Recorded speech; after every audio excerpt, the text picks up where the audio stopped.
For islands, you can change this to that, thick, whatever. So if you've got an island, whatever, that's doing island shit. As far as your, hey look, it's got texture, whatever, it's an island, who gives a shit? So when you use your autopilot in a CV, the CV imagines that there is a little additional area outside of the island that is actually more island. And the reason it does this is so that it doesn't happen to take too sharp of a turn and randomly beach itself and then have to unbeach itself like a dumbass. Because it did that before. That was a problem. It can still beach itself though. How? Because if you have your, like if you set your little target for here and your CV is going to come over, this is where it's going to stop moving. So that's where the engine shuts off, but it's still going to drift forward. Now, if your hull is here, obviously it could be beached or it's not, but if you tell your hull to move, it thinks, oh shit, I'm in an island. This is not a valid way out. So what it has to do is it has to move out of the no-go zone, to then be able to move clear to be able to like turn and cut or whatever. So if we take this logic and we think, well, if wargaming designed autopilot as kind of a quote-unquote homing feature, why wouldn't they just reuse the code to use it on some kind of like... Why wouldn't they just reuse the code to use it on some kind of ship tracking whatever? So if we think about this in terms of a battleship, here's the bad guy, and the bad guy is going to be split up into multiple parts. For the most part, it's just going to be little cross sections or whatever. So we'll just do easy graphics, nothing strange. Well, maybe it is strange, but I'm not going to try very hard about it.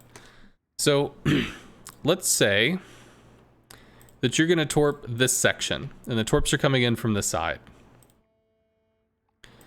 How does that end up working out? It means that the torpedoes are going to be able to see this, but let's pretend, like this island, that there's going to be a section around the ship where the torpedoes know they cannot maneuver anymore. They just stop. It's quote-unquote a dead zone, right? But the torps still have to move in on a moving ship to be able to hit their target. So if the ship is moving forward, let's say yay fast, then this dead zone could actually be expanded out even further. And you could pretend that the dead zone on a moving target is in fact all the way out here. Because if the ship is moving forward and your torps are coming in order to strike this, you would have to strike there, which means the torpedoes probably come in and lose lock so that they can drift in to catch and hit the target at a rendezvous point. So there's like some extended distance where they just kind of, they go dead and then they go straight in and try to hit. So why does this matter? Why is this important? Because if you ever fire torps directly at a battleship, you've got your two torps coming in, and very quickly they hit this imaginary dead zone line thing where they're just not even going to attempt to turn in to catch this line because they've already deaded out in advance. So they dumbfire and they just kind of coast past the target. And you're just like, well, fuck. It's a big target. How could you miss? So in response to this, my belief is that you actually have a quote-unquote valid angle of attack, which is something like this, where the torpedo is still able to catch that line and aim off of it before it goes dead. So you would have to have a torpedo that's basically here for it to be able to respond and correctly come in and land on the torp. It has an entry vector, basically. So if you're coming in sharp, it's not going to be able to do it. It's just not going to be able to track. It actually has to have some distance to be able to cut in to then go dead and hit.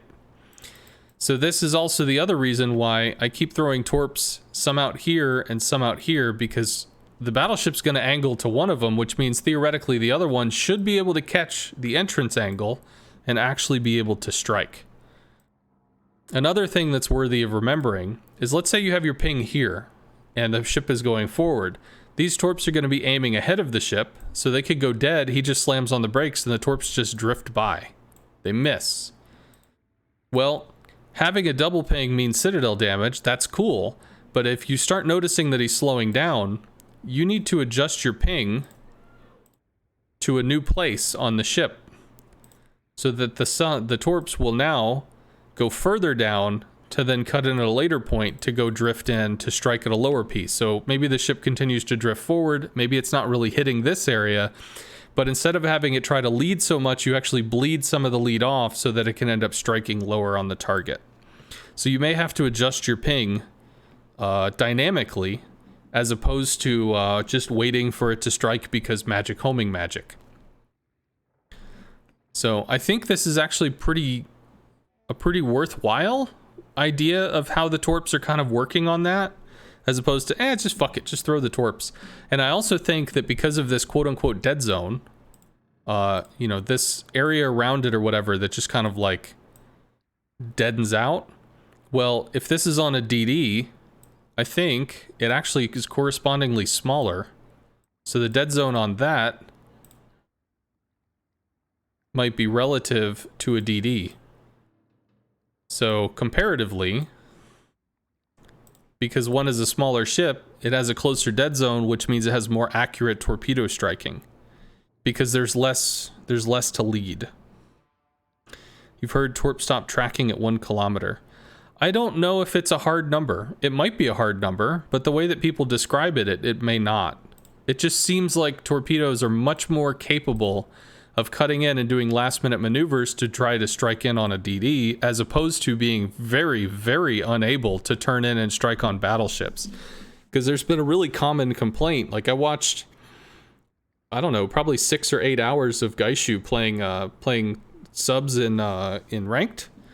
And he was just absolutely fucking frustrated sideways when he would torp at a battleship and it would just whiff. It just wouldn't even try. It'd be like, what the hell, dude? There's a torp that's all the way out here and you'd think it'd be able to at least attempt to cut in or something, but no, it just kept going, completely ignored it. So this is my working belief on how the torps are worked, which is why I'm really trying to focus on how can I get these things to turn in and catch the correct angles to be able to strike. At least that's my working assumption at the moment.